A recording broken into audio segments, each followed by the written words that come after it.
July ang kanyang pangalan, ngayon ay kanyang kaarawan.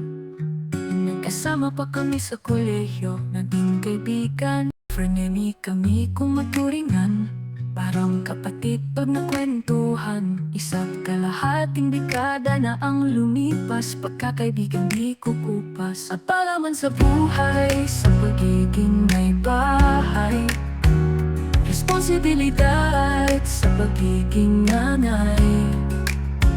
Ngunit pagkakaibigan natin ay sadyang tunay at hindi matatawaran.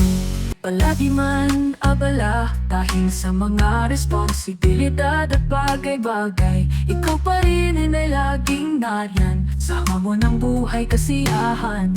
Ngayon ay iyong kaarawan, kaya naman ikaw ay mabuhay. Dalangin ko ang iyong kaligayahan at